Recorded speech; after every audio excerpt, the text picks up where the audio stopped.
Somewhere inside you, there was a version of this story that never got written. A version where every ounce of hurt finally spilled out exactly where it needed to land. Where every carefully worded text got replaced with the raw, unfiltered truth. Where restraint disappeared completely and something far more satisfying, far more immediate took its place. That version existed. It was real, it was tempting, and at some point, in some quiet moment of unbearable frustration, you seriously considered it. And then you didn't. You chose something harder, something almost invisible from the outside. And today, we are going to talk about exactly why that choice, the one nobody applauded, the one that felt like nothing in the moment, was actually the single most powerful thing you could have done, both for them and, more importantly, for yourself. Let's start with the anger itself, because before we talk about restraint, we need to honor what restraint was actually restraining. Betrayal by someone avoidant does not produce ordinary anger. It produces a compounded anger, layered with confusion, layered with self doubt, layered with the maddening awareness that you cannot even point to a single dramatic moment to justify how furious you feel, because the harm arrived slowly, through absence rather than action, through what was withheld rather than what was said. This kind of anger builds pressure differently than anger following an obvious betrayal. It has nowhere clean to go, no clear target, no satisfying confrontation waiting at the end of it. And pressure without release has a way of demanding an outlet, any outlet, even a destructive one. Let's talk honestly about what taking matters into your own hands actually tends to look like in situations like this, because it rarely resembles anything dramatic or cinematic. It looks like the message drafted at 2 in the morning, listing every grievance in exhausting detail, meant to finally make them understand the damage they caused. It looks like the impulse to reach out to people in their life, to quietly reveal the parts of them you now understand so clearly, to let others see what you saw. It looks like the temptation to match their coldness with something colder, their silence with something louder, their carelessness with a calculated wound of your own, designed specifically to finally make them feel even a fraction of what you have been carrying alone. Every one of these impulses makes complete sense. None of them come from cruelty. They come from pain looking desperately for somewhere to go. And here is the truth that deserves to be said plainly, without judgment attached to it. You thought about doing some version of this. Maybe you got close. Maybe you drafted the message and never sent it. Maybe you picked up the phone and put it back down. Maybe you simply sat with the fantasy of it, turning it over in your mind like a stone you kept returning to, imagining the relief that would come from finally letting them see the full weight of what they did. That fantasy is not evidence of a bad character. It is evidence of a nervous system in genuine distress, searching for any mechanism that might restore a sense of control after feeling powerless for far too long. Let's talk about why this particular fantasy feels so magnetic in the aftermath of avoidant betrayal specifically. Part of what makes this kind of hurt so uniquely maddening is the profound imbalance in accountability. They withdrew, often without full explanation. They may have minimized your pain, denied their impact, acted as though your reaction was somehow disproportionate to whatever they consider reasonable. This imbalance leaves something unresolved, an itch that cannot be scratched through ordinary conversation. Because ordinary conversation with someone avoidant often produces more evasion than resolution.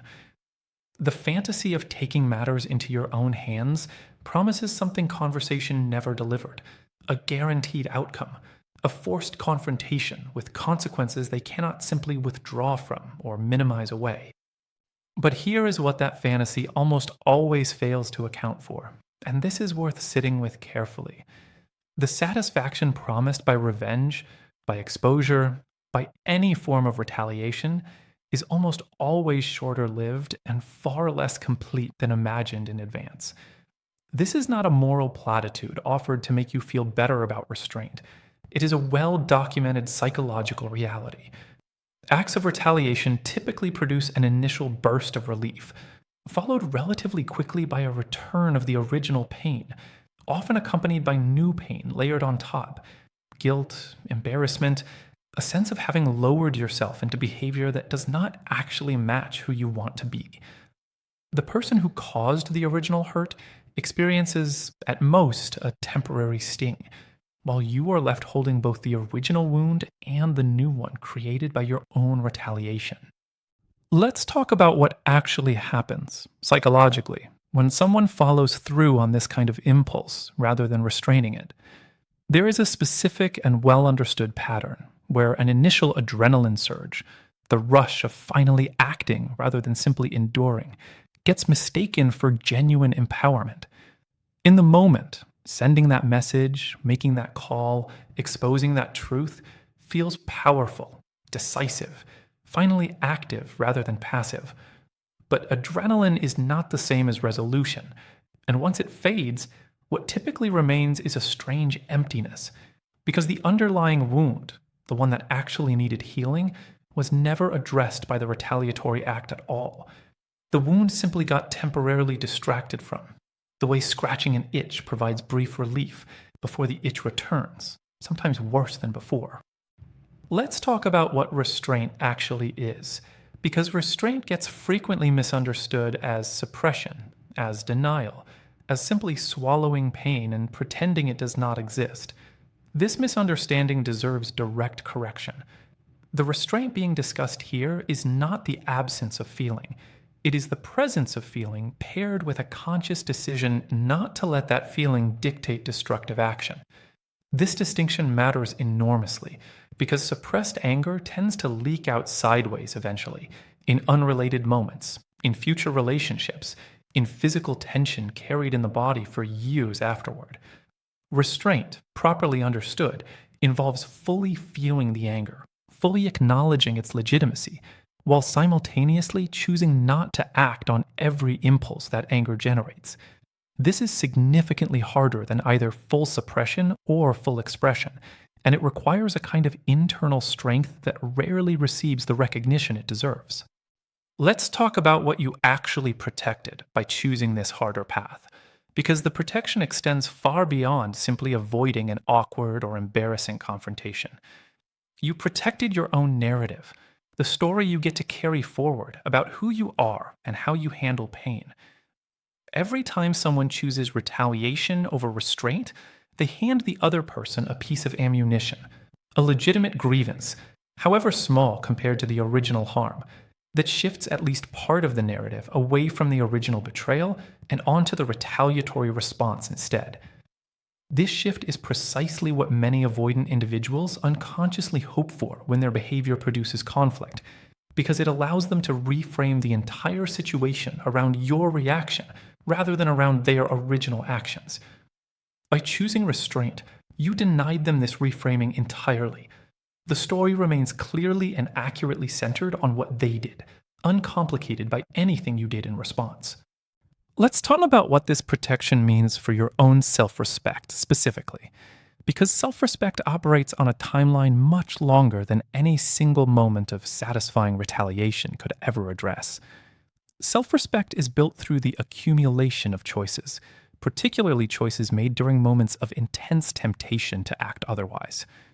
Every time you chose not to send the message, not to expose the private information, not to retaliate in kind, you were making a deposit into a kind of internal account, one that pays dividends far beyond this specific relationship. This account becomes the foundation you draw from during future difficulties, future temptations, future moments where the easier path would involve compromising your own values in exchange for temporary relief. Restraint here was never really about them. It was about becoming someone you can continue respecting, regardless of how badly someone else behaved toward you. Let's talk about the specific psychology of why avoidant individuals sometimes seem almost to invite retaliation, whether consciously or not, because understanding this dynamic further clarifies why your restraint mattered so significantly. Someone with deeply avoidant patterns often carries, buried beneath their defenses, a quiet belief that they are fundamentally difficult to love, fundamentally destined to disappoint anyone who gets close enough. When their behavior produces an intense retaliatory reaction, this often confirms, in a strange and painful way, exactly what they secretly believed about themselves and about relationships more broadly: that closeness inevitably leads to chaos, that vulnerability inevitably leads to punishment, that their instinct to withdraw was justified all along. Retaliation, in this specific sense, can actually reinforce the exact avoidant pattern you might have hoped to disrupt, providing evidence that supports their defensive worldview rather than challenging it. This means your restraint accomplished something retaliation never could have. By refusing to confirm their defensive narrative through dramatic, destructive reaction, you denied them the easy escape hatch of, "See, this is why I have to protect myself from people." Your calm, steady, dignified response, even amid genuine and justified anger, left them without that particular excuse. Whatever they choose to do with that absence of excuse is entirely up to them, but you did not hand it to them freely the way retaliation would have. Let's talk about what happens specifically in the aftermath of restraint, because this often feels, in the immediate term, deeply unsatisfying compared to the fantasy of retaliation. There is frequently a strange silence that follows choosing restraint, an absence of the dramatic climax that retaliation would have provided, replaced instead by an ordinary, undramatic continuation of life, still carrying pain, still processing hurt, without the temporary distraction that action against them might have offered. This anticlimax is worth naming directly, because it can feel, initially, like restraint accomplished nothing at all. But this feeling is misleading. The absence of dramatic external consequence does not mean nothing happened. Internally, something significant occurred, a demonstration to yourself that your own values remain stronger than your most intense impulses, even during genuine crisis. Let's talk about grief again, because restraint does not eliminate grief. It simply ensures that grief gets processed honestly, rather than being temporarily masked by the distraction of retaliation. Grieving what this relationship represented, grieving the version of this person you believed existed, grieving the time and emotional investment that feels, in painful moments, like it was wasted, all of this remains necessary, regardless of whether retaliation occurred or not. Restraint simply ensures this grief moves through you cleanly, without the additional complication of guilt or embarrassment that typically accompanies destructive actions taken in anger. Clean grief, however painful, resolves more completely over time than grief tangled up with regret about your own behavior during the process. Let's talk about the specific fantasy of them finally understanding, finally seeing clearly, finally feeling remorse proportional to the pain they caused, because this fantasy deserves direct examination. So much of the pull toward retaliation stems from a desperate hope that finally, through some dramatic enough action, they will fully comprehend what they did, will finally feel appropriately guilty, will finally validate your pain in the way it deserves to be validated. This hope, however understandable, rests on a flawed premise. Someone capable of causing this kind of harm through repeated inconsistency or betrayal is often, by the very nature of their psychological patterns, someone who struggles significantly with fully processing accountability in the first place.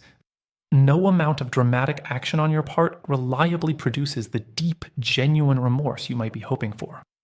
That remorse, if it ever develops at all, requires internal work on their part that exists entirely outside your control or influence, regardless of how forcefully you might attempt to produce it through retaliation. Let's talk about what it means to release the need for them to fully understand your pain, because this release, while difficult, is often necessary for genuine healing to occur. Waiting for someone else's full comprehension before allowing yourself to move forward places your healing entirely in their hands, dependent on a response they may never be capable of providing. Releasing this need does not mean pretending the pain does not matter or was not significant.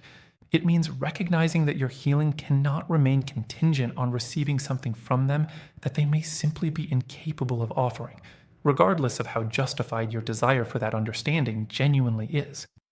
Let's talk about the specific difference between accountability and revenge, because these two concepts often get confused, and clarity here matters significantly. Accountability involves someone genuinely reckoning with the impact of their actions, ideally leading to authentic change in future behavior.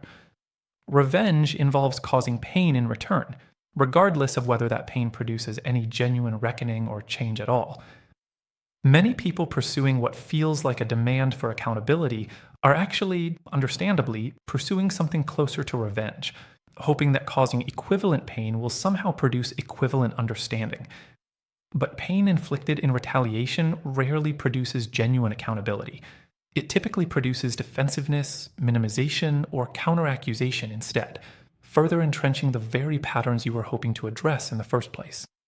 Let's talk about what genuine accountability, when it does occur, actually requires from the person who caused harm, because understanding this helps clarify why retaliation was never actually capable of producing it. Genuine accountability requires internal safety, a sense that acknowledging wrongdoing will not result in complete annihilation or overwhelming punishment. Retaliation, by its very nature, removes this internal safety, triggering defensive reactions rather than reflective ones. Someone facing dramatic retaliation is far more likely to focus on protecting themselves from that retaliation and on genuinely examining their own behavior. Your restraint, ironically, may have actually preserved whatever small possibility existed for genuine self reflection on their part, far more effectively than retaliation ever could have, even though that possibility remains entirely dependent on choices only they can make. Let's talk about what it feels like to sit with unresolved anger over time, because this experience deserves honest acknowledgement rather than being glossed over with premature reassurance. Unresolved anger is uncomfortable. It sometimes resurfaces unexpectedly, triggered by an unrelated memory, a similar situation involving someone else, a quiet moment where the old hurt suddenly feels fresh again, despite considerable time having passed. This resurfacing does not mean your restraint failed or that healing has not occurred. It simply reflects the non-linear nature of processing significant hurt, particularly hurt that never received the clean resolution a satisfying confrontation might have provided. Learning to tolerate this occasional resurfacing without judging yourself harshly for still feeling anger long after the initial event represents an important part of healing that restraint alone does not automatically complete. Let's talk about constructive outlets for anger that do not involve retaliation, because anger deserves somewhere real to go, even when retaliation against them specifically has been ruled out. Physical movement, vigorous enough to genuinely discharge some of the tension anger creates in the body, can provide significant relief without requiring any interaction with them at all. Honest expression, through writing, meant only for yourself rather than for eventual delivery to them, allows the full intensity of anger to be articulated without the consequences that sending such expression would create. Speaking honestly with trusted friends or a therapist, people capable of holding your anger without judgment, provides a release valve that retaliation was never actually capable of offering, because these outlets allow genuine processing rather than simply temporary distraction disguised as resolution. Let's talk about what it means to eventually feel something other than anger, because anger, while entirely legitimate, rarely represents where healing ultimately settles. Over time, with genuine processing, rather than suppression or retaliation, anger often gives way to something quieter, sometimes closer to sadness, sometimes closer to acceptance, sometimes closer to a kind of neutral clarity about what happened and why. This transition happens at its own pace, impossible to force or rush artificially. Restraint from retaliation does not guarantee this transition happens quickly, but it does ensure the transition, whenever it eventually occurs, happens cleanly, without additional complications created by actions you might otherwise regret having taken in anger. Let's talk about the specific dignity involved in choosing restraint, because dignity here deserves description beyond simply being named as a virtue. Dignity, in this context, involves maintaining a consistent relationship with your own values, even during circumstances that would make abandoning those values feel completely understandable to anyone who witnessed what led to this moment. Choosing restraint during genuine crisis, when every impulse screams toward dramatic action, requires a kind of quiet heroism that rarely receives recognition because it looks, from the outside, like nothing happened at all. But something did happen.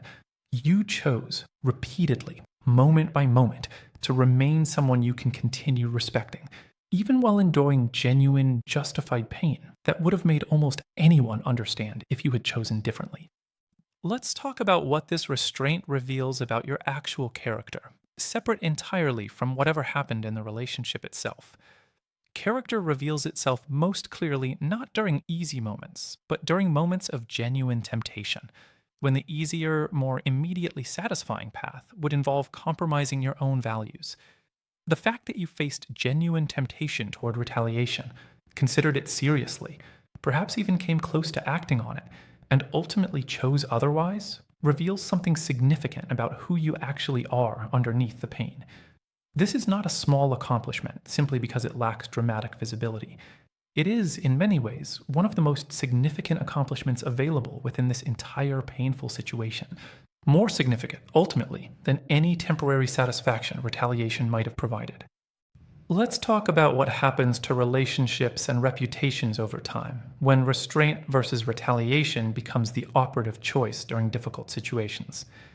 People who consistently choose restraint, even during genuine crisis, tend to develop reputations, whether or not they consciously seek this reputation, for reliability, for emotional steadiness, for trustworthiness, even under significant pressure. This reputation matters far beyond this specific situation, extending into how future friends, partners, and colleagues perceive and trust you over time.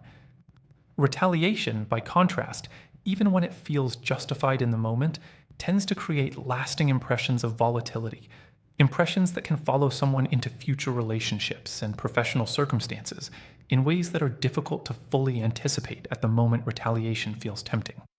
Let's talk about what genuine strength actually looks like, because strength here deserves clear definition rather than vague reference. Strength is not the loudest, most dramatic response to pain. Strength is the capacity to feel pain fully, to acknowledge its legitimacy completely, while still choosing actions aligned with your own long-term values, rather than actions driven purely by immediate impulse. This kind of strength is quiet, often invisible to anyone outside the situation, but it is genuine strength nonetheless, arguably far more difficult to cultivate than the more visible, dramatic strength associated with confrontation or retaliation. Choosing this quieter strength repeatedly, especially during genuine crisis, builds a kind of internal resilience that becomes available for every future difficulty you encounter, not just this specific situation. Let's talk, finally, about what "they should be glad" actually means within the context of everything discussed here. It does not mean they deserved protection from consequences for their own behavior. It means that your restraint, while costing you significant internal effort and discomfort, ultimately protected the situation from becoming something far messier, far more complicated, far more difficult for everyone involved to move past cleanly. Their glad relief, if they ever consciously recognize it, is not really about escaping consequences they deserved. It is about escaping a version of this story that would have made healing, for everyone including yourself, significantly more difficult to achieve. Your restraint served you first, and incidentally served them second, a byproduct of your own integrity, rather than a gift specifically intended for their benefit. Let's talk about the specific texture of that 2 in the morning moment, because it deserves to be described honestly rather than mentioned only in passing. There is a particular kind of clarity that arrives during those hours, a clarity that feels sharp, undeniable, almost righteous, convincing you completely that what you are about to do is simply justice finally being served, rather than impulsive retaliation. This feeling of righteous clarity is worth understanding as its own psychological phenomenon, separate from the actual wisdom of any action taken while experiencing it. Exhaustion, isolation, and the particular vulnerability of nighttime hours combine to create a state where impulses feel far more trustworthy than they actually are. What feels like perfect clarity at 2 in the morning often looks considerably different by the time daylight returns, and this gap between nighttime certainty and daytime perspective deserves serious respect rather than dismissal. Let's talk about why waiting matters so significantly when strong impulses toward retaliation arise. Because waiting is not simply a delay tactic, it is an active psychological intervention with measurable effects. Intense emotional states, however convincing they feel in the moment, tend to peak and then gradually recede if given enough time without being acted upon. This is not wishful thinking. It reflects genuine, well-documented patterns in how emotional intensity operates within the human nervous system. The message that felt absolutely necessary to send at midnight often looks entirely different, sometimes even unrecognizable by the following afternoon, once the acute emotional peak has passed and more measured thinking becomes possible again.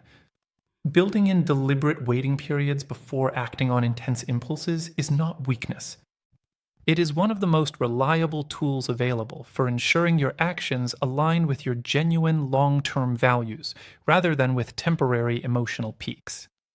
Let's talk about the specific shame that sometimes accompanies even having considered retaliation, because this shame deserves gentle examination, rather than being allowed to fester unaddressed. Many people who ultimately choose restraint still carry quiet embarrassment about how seriously they considered acting otherwise, about the drafts they wrote and deleted, about the plans they made and abandoned.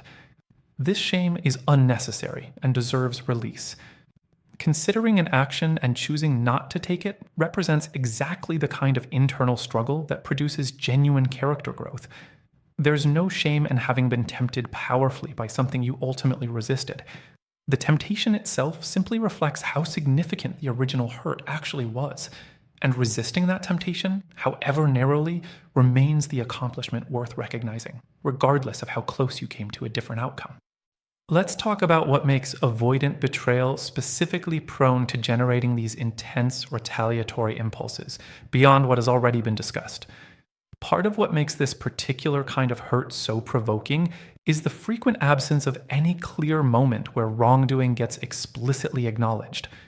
Conflict that includes clear acknowledgement of harm, even painful conflict, tends to produce a different emotional experience than harm that occurs through denial, minimization, or simple refusal to engage honestly with what happened. When someone repeatedly avoids acknowledging their impact, the person harmed often develops an intensifying need to force acknowledgement through whatever means remain available, and retaliation can feel, in the absence of any other path toward acknowledgement, like the only remaining option capable of finally producing the recognition that direct conversation failed to provide. Let's talk about alternative paths toward feeling truly heard that do not require retaliation as their vehicle, because this need for acknowledgement, while completely legitimate, can be met through channels other than forcing a reaction from the person who caused the harm. Being genuinely heard by trusted friends, by a therapist, by anyone capable of fully validating the reality of what you experienced can satisfy much of the underlying need that retaliation fantasies attempt to address. This alternative path does not produce acknowledgement from the specific person who caused the harm, which admittedly remains a real loss worth grieving honestly, but it does address the deeper underlying need, the need to have your experience recognized as real and significant by someone capable of offering that recognition genuinely, rather than someone who has already demonstrated an inability or unwillingness to provide it. Let's talk about the specific relief that sometimes follows choosing restraint, once enough time has passed for that relief to become visible, because this relief deserves acknowledgement, even though it may not appear immediately. Many people who successfully resist retaliatory impulses report, sometimes weeks or months later, a distinct sense of gratitude toward their earlier selves for not acting on temporary intensity. This delayed gratitude often surprises people who expected, during the moment of restraint, to feel nothing but frustration at their own inaction. The relief tends to arrive gradually, becoming clearer as more time passes, and the contrast between the path taken and the path avoided becomes increasingly visible through continued reflection. Let's talk about what happens specifically to your own nervous system when retaliation gets chosen instead of restraint, because this deserves direct examination as a counterpoint to everything discussed about restraint's benefits. Retaliatory action, even when it feels powerful in the moment, typically activates significant physiological stress responses, both during and after the act itself. Adrenaline surges, followed often by a crash, followed frequently by anxious rumination about how the retaliation was received, what consequences might follow, whether the action revealed something about your own character that you would rather not have revealed. This physiological aftermath rarely receives adequate attention when retaliation feels tempting, because the anticipated relief tends to overshadow honest consideration of what typically follows that relief once the initial adrenaline fades. Let's talk about the specific way restraint protects your relationship with future partners, not just your relationship with this particular situation. Every person carries forward, whether consciously or not, a kind of internal template built from how previous relationships ended, how conflict was handled, how hurt was processed. Choosing restraint here, difficult as it was, contributes to a template that serves you well moving forward, a demonstrated capacity to handle even genuine betrayal with dignity rather than destructive reaction. This template becomes part of how you approach future relationships, offering evidence to yourself and eventually to future partners who witness your handling of past difficulty that you can be trusted to handle even significant pain without resorting to destructive retaliation.